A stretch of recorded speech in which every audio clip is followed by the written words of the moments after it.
Well, guys, I am just now getting around to working on this video of my 8-pointer kill on November the 2nd. And let me just say that I know me and Tyler have been slacking on the content side of things, but we really just haven't had a whole lot of content to give you guys up until the last week or so. We've been bouncing around on some public land close to the house, the permission ground that we've been hunting for I've been hunting it all my life, but that me and Tyler are focusing on. We had a new strategy for this year that we were going to let it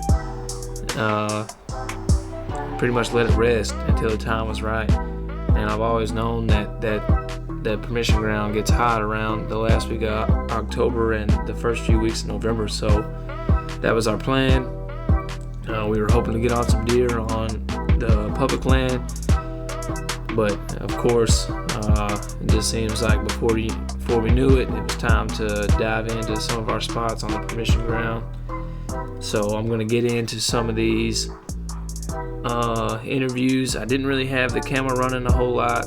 I decided from November 1st to the 7th I was going to take off the whole week if need be, but I ended up getting it done on day number 2. So most of these interviews I did on my phone. So I'm going to dive into some of them, and like I said, not a whole lot of action-packed camera footage, more or less interviews, and just bits and pieces of how it came together. So let's get into it.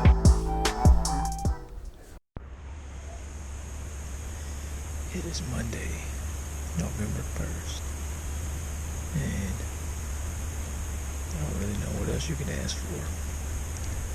It's a sunny morning with north winds. It's like 38 degrees.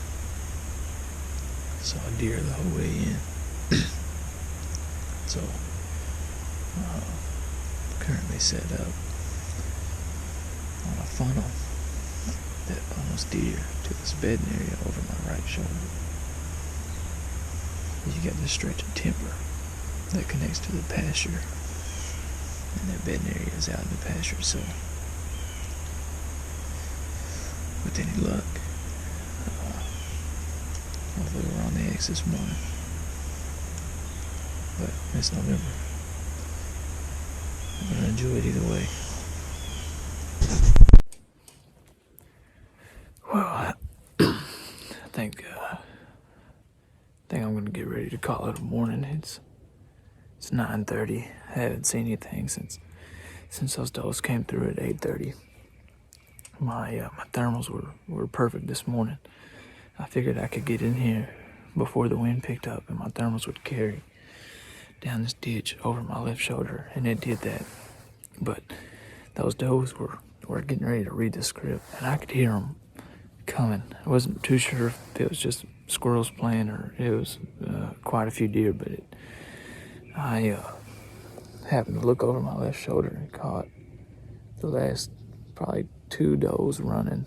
They were trotting up this ridge, and they basically just made a half, like a C curve around me, got back in front of me and worked their way back towards that bedding area. And so it sets me up pretty well for this afternoon to either come back in here or slip out to the pasture and hunt over these scrapes that I saw on the way in. I just noticed a few minutes ago that I have 2 brand new rubs underneath the tree, literally 5 yards from the stand. So I guess keeping my scent out of the area as much as possible has helped. So I'm gonna get down, probably go freshen up these scrapes, and work my way back toward the cabin. So after that morning hunt, that Monday morning, I elected to get down. I think it was like 9:45ish. I decided to get down, and definitely could have sat later, but I'm the type of hunter that if I'm not seeing the things that I need to be seeing, then I'm gonna get down. I'm gonna pull cards, try to find some sign, and just get my mind right before the afternoon hunt. So I ended up getting down, went and found a scrape not too far away from the stand that I was hunting, and decided I was going to go pull a card over another scrape that's been hot for the past couple of weeks. And before I ever made it to that scrape, I ended up encountering it was 3 different bucks, including the one that I ended up shooting the next day. But I encountered 3 bucks, and camera equipment's in my backpack, so the only footage I was able to get was this one I took off my phone, and I encountered these bucks all within the same general area. I mean, all within probably 200 yards of each other. What the hell? So obviously I had a decent idea of where I was going to hunt at that afternoon. So I made a play on them. I was able to get a few little snippets of that from my GoPro. I once again didn't run the camera, and there was a chance of rain. I didn't think it was going to rain, but I didn't bring the camera. I didn't get it out. Didn't bring a rain jacket either, and of course it rains. So I'll dive into a few of those interviews. I almost came to full draw a few times on this buck that was chasing a doe. So you'll see that in there. I thought I was going to be able to get it done on day 1, so I'll let you guys watch that and we'll check back in. Alright, it is 3:15. I'm set up for the afternoon. On my way back in from the stand this morning, I encountered 3 bugs, all on the southern end of the pond. And it's pretty obvious why. There's a ton of sign down here, all kinds of rubs. I found a rub and a scrape on this back end, so it's clear. These deer coming out of this valley, where these ridges come together, and they're funneling through here to go north. There's just a bunch of new rubs out here. And like I said, saw 3 bucks this morning, and then I took the long way around getting in here. And maybe I could have got by with slipping in here the normal way, but I bumped a deer not too far away from the rub I found. As I crept in here, there was an 8-pointer working this valley in front of me. He was young, but still cool to see. He had no idea I was here. He worked up this ridge and ended up, I think, saw me and got my wind. He bounced out. So, using the tree to block me at night. Anything comes through here, it's going to be close, 20 yards. So, I'm excited. I brought the antlers with me this afternoon. I'm going to do a little light calling. So, let's see what happens.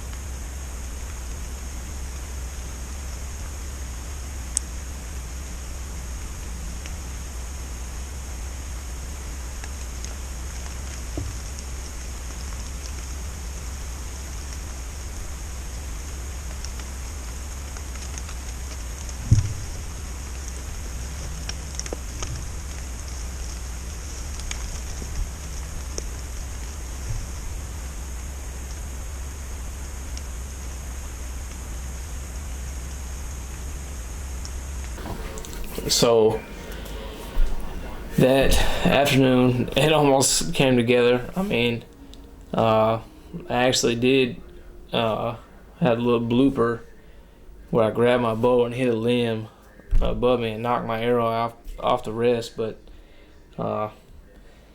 so that afternoon, before the afternoon came to a close, I was hunting down in this bottom where I'd seen all those bucks that morning, and the scrape that I was going to check the card on before I saw those bucks, it was on the ridge top adjacent to the valley that I was in. So it was probably, I would say, anywhere from 300 to 400 yards away. And that night before I got down, out of my saddle setup, I watched the buck work that scrape on that ridge, and I'm almost certain it was the deer I ended up killing. But I elected to come back to my sticks that I had hung that afternoon, because all the sign was in there that buck was chasing that doe.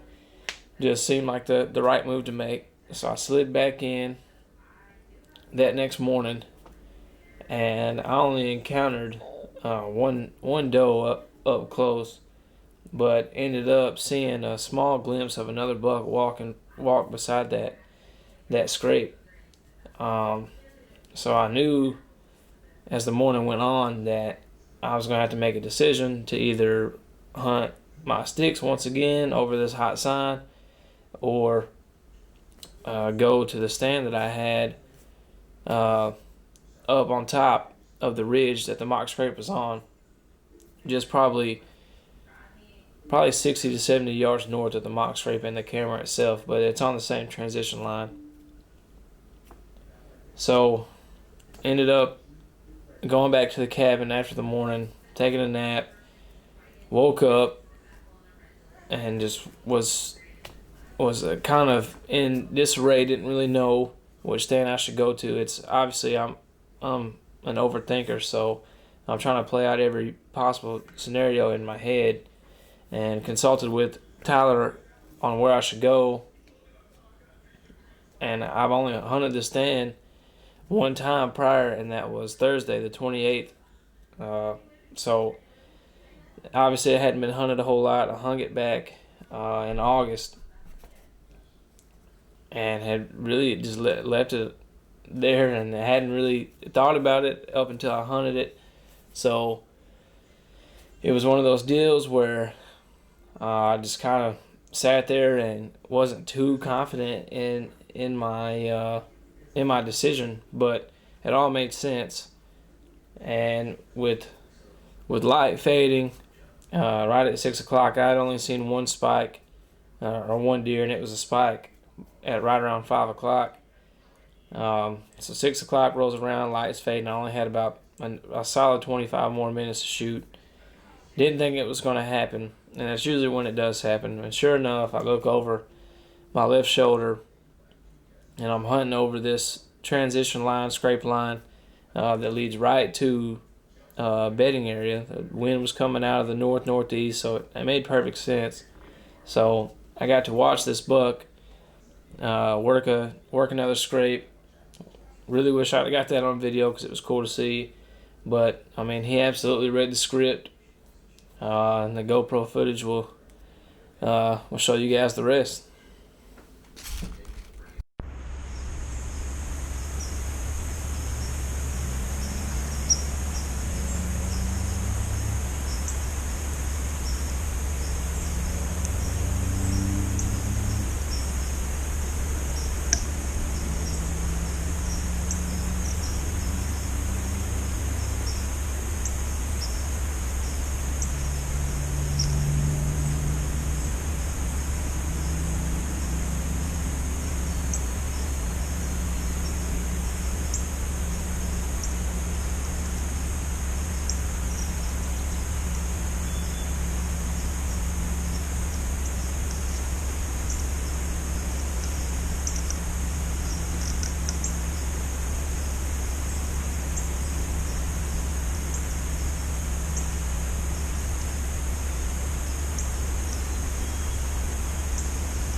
Let's go! Let's go, baby! Oh. Oh, let's go. Oh, I just drilled him. Drilled him down.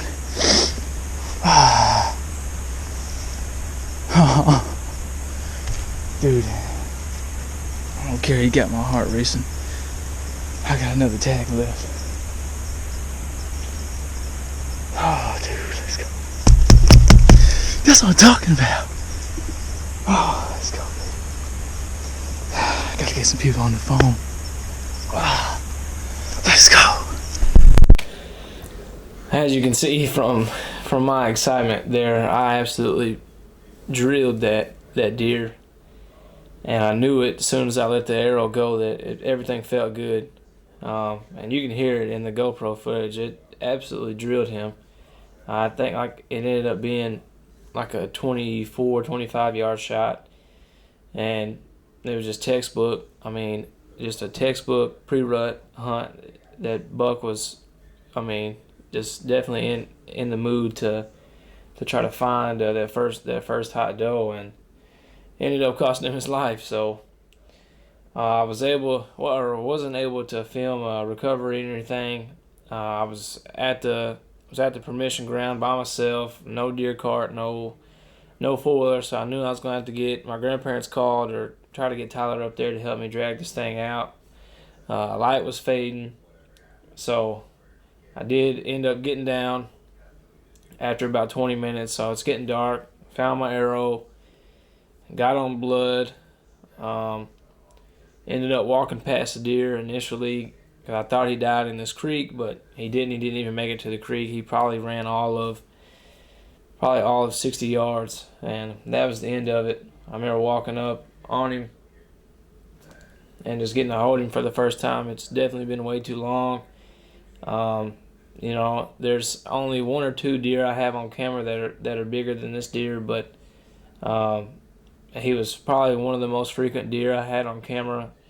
He was in the area a lot, and he's absolutely read the script. And I couldn't ask for a better 2 days of hunting. It was absolutely probably two of the best days of hunting that I've had, a good 2 day stretch. So now I'm looking forward to bringing you guys Tyler's hunt. We ended up getting him on one yesterday, the 6th. So 4 days after killing my buck, we were able to get Tyler on his first buck and first deer with a bow. And I really think you guys will enjoy that one. Like I said, I apologize for lack of footage on this video, but really I just had that killer mentality. I wanted to get it done. I had the GoPro with me.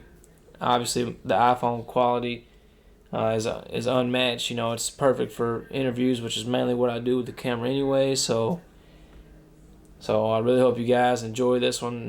The first 6 days of November have been great. Me and Tyler are both done until rifle season rolls around. So we're looking to definitely finish out the month of November strong and see what happens. I'm really looking forward to getting back out. During rifle season, I'm probably still going to use my bow just because it's hard to beat that feeling. So look forward to seeing you guys on the next one. Hope you guys enjoy this one.